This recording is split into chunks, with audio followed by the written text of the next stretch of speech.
Hello guys! Nakakuha na naman tayo ng panibagong airdrop kay BounceBeat. 70 sa staking and 25 sa testnet niya. Okay, so continuous lang natin yung ganito. May nakukuha tayo kahit papano. Although hindi ko pa napapapalit, medyo bumaba na yung value niya. So let's go. At may bago tayong airdrop na tatalakayin and meron akong konting tips sa inyong mga bago or kahit sa mga gusto palang mag-start. Okay. So una nating ano is yung airdrop ni Raya Network. Although to be honest guys, baka medyo tama lang kung late ba or ano. Hindi ko masabing maaga ka, hindi ko masabing late ka kung sisimulan mo to. Although sa tingin ko rin, hindi ko ganun ka-bullish dito. So si Raya Network is parang ano rin to guys. Parang provide liquidity, parang si Mode din, parang si Agent Layer. Although, ang kailangan mo lang dito is USDC kay Arbitrum Network. So, paano ba gagawin to? So, una-una, kailangan mo lang ng MetaMask.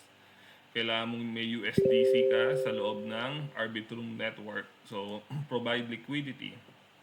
So, pag nag-provide ka ng liquidity, lalagay mo dito, pick a network. Okay. So, pwede pala yung ibang network. So, ako kasi pinili ko is ano lang Arbitrum 1. So, for example, yan, Arbitrum 1, maglalagay ka ng USDC. Nasa Arbitrum 1 ba tayo? Hindi, nasa BB tayo. So, Arbitrum 1, wala akong laman masyado sa Arbitrum 1 eh. Ako USDC ang nilagay ko, parang 14 lang. Ganyan, nakalagay dito. Yan, meron tayong 14 USDC. Actually, mababa yan. Sinubukan ko lang yung ano niya yung airdrop niya. Then, after mo siyang malagyan ng LP, pupunta ka na rito every 48 hours to boost yung multiplier niya siguro to sa points. So, yan, mamili ka kung sino pipili mo sa mga to. Yan. Yan. Times 6, mataas yan, ha. So, after that, magti-tweet ka. Then, you go back, verify nila para meron kang additional na multiplier. Okay? Yan. So, may times 6 tayo. Yan. Si Raya Network. So, hindi ko masyado tatalakayin yung anong klaseng network to. Pero, ginagawa din to ng karamihan ng airdrop hunter. So, unang-una, ba't ba ako nagtuturo sa inyo nito? Meron ba akong karapatang magturo? Ayan, may XP na pala tayo, 1.5. Actually, sa tingin ko kahit paano meron na dahil kahit paano, and kung makikita nyo, ayan na yung mga nakuha nating airdrop, no? Si CKF, si Mantel, Altlayer, CK, si Manta. So, hindi lang yan. Actually, marami pang iba, lalo sa ibang network. Ang pinaka, kung nakuha nung lately, si Pyke. So, 4,049 tokens. Although, di siya kasama kay D-Bank, site para makita yung account mo na kung magkano na yung nakuha mo. So, paano ko nakuha yung karamihan dito? So, ako, ang ginagawa ko lang kasi nung nagsimula is si Galse. Kaya kung medyo kayo, ilalagay ko na lang yung mga links nitong Galse. Then, gagawin nyo lang yung mga kailangang dyan. Like, i-prepare nyo is yung unang-una is yung Twitter and Discord. Okay? Pagka meron na kayo nung Twitter and Discord, i-connect nyo siya sa account nyo mismo, okay? For example, yan, settings. Yan, i-connect nyo yung mga wallet, profile settings, social accounts, yan yung important eh.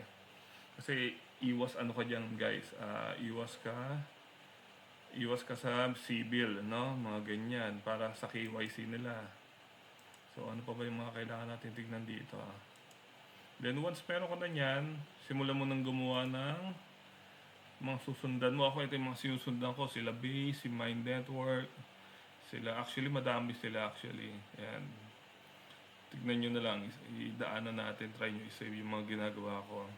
Actually, marami talaga. Then, ano pang important dito guys? Actually, kay Galse, ako masabi ko, maliit lang yung gastos dito pero huwag nyo siyang titipirin. Kasi, dito nyo makakuha kayo ng mga katulad ko, nakakuha ko ng Omni dito, mga worth 25,000. Kay Altlayer, ganun din. Kay Sita, nakakuha din tayo dito. So, unang-una, kailangan nyo kahit paano meron kang passport. Yan. Dito yung makikita sa mga dot-dot. So, Yan, meron na tayong passport. Pangalawa is yung score. Yung score, tatandaan ko to, parang 5 USD yata. Ito, 5 USDT kay Polygon Network lang. Si passport, kung di ako nagkakamali, I think mga ganyan din yung babayaran nyo. Pero actually, bawing-bawi na yan, guys. Kung gagawin nyo to, Galsi lang kahit pa paano, kung may extra job ka, may ibang pinagkakitaan, gumawa ka ng isang Galsi per night, kahit paano may kakabiging ka pa rin eh. Well, anyway, hopefully may natutunan kayo sa video to. Ah, try nyo na lang mag-follow sa akin kahit paano. Try ko gumawa ng mga bagong video na mga pwede nating matutunan. And good night and God bless, guys.